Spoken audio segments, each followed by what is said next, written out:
Hello, I'm Jill at engVid, and today we have a lesson on contractions.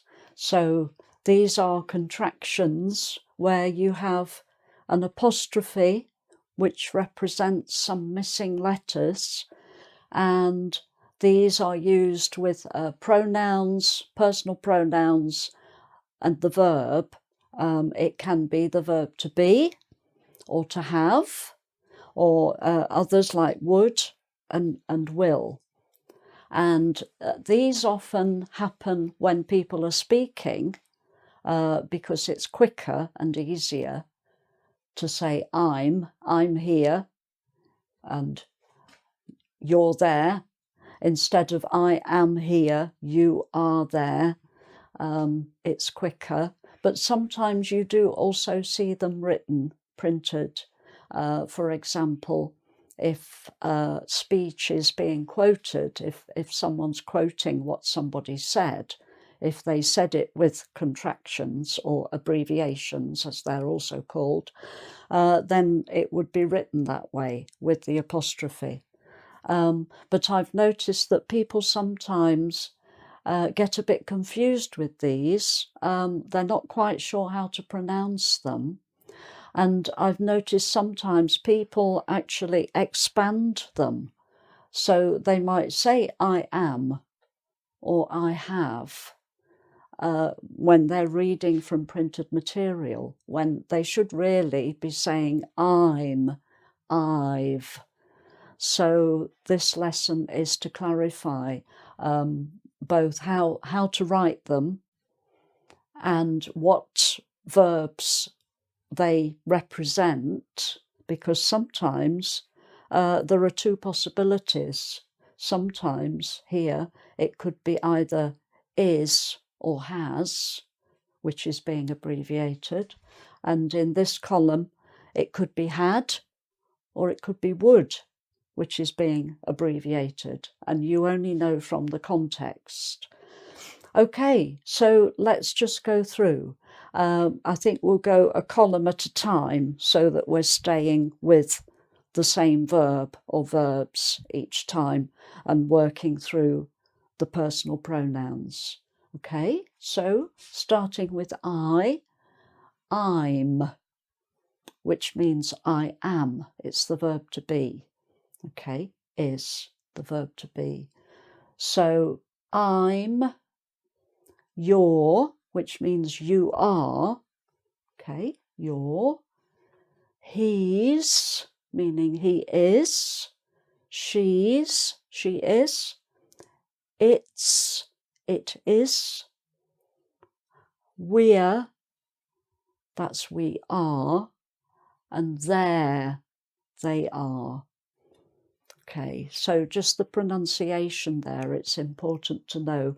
I'm, you're, he's, she's, it's, we're. That's almost two syllables there. We're coming to the party. It's almost two syllables. We're. And there, that's one syllable, but there. So it's a bit similar. Well, it sounds the same as two other words, actually. Over there, which is spelt T-H-E-R-E, and their car, the possessive, T-H-E-I-R, their car. This doesn't sound any different, but you know what it is from the context. So we're there, meaning they are. Okay, so that's the verb to be, but also has. It could be the verb to have if you're saying he has got a car. He's got a car means he has got. She's got a car. She has got. It's, if it's a dog, it's got a bone. The dog has got a bone. It has got a bone. So sometimes it can be the verb has rather than the verb is. It's he is or he has, she is or she has, it is or it has. Okay, just with those three. Okay, so then we come to the verb to have, and there's nothing here because we have has, which is the other part of the verb to has, and we've already just covered that. That's why this is blank here. Okay, so this is all to do with have. So the VE of have is there with the apostrophe representing the missing letters. Okay, so I've is I have, you've is you have, we've we have, they've they have. So I've, you've, we've, they've. Okay. Okay then, so the next column, so the verb here can either be had, that's the past tense of have, had, or would, the conditional modal verb. Okay, so I'd, you'd, he'd, she'd. Now this is a funny one, it'd. So you need an extra syllable here to get the D in. It'd, it'd. Okay.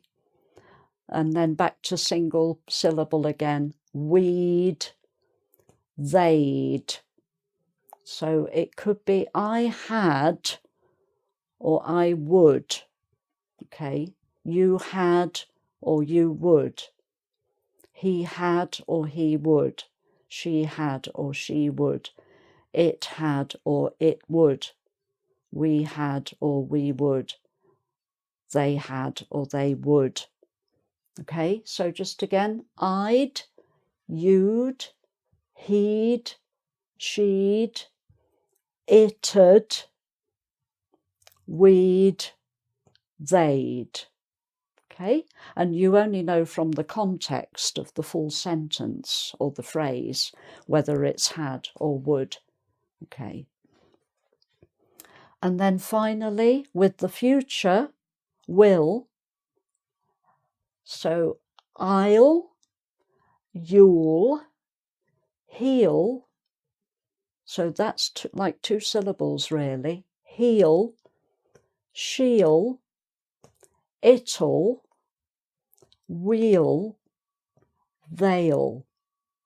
So that these are all more or less two syllables, okay, meaning I will, you will, he will, etc. So I'll, you'll, he'll, she'll, it'll, we'll, they'll.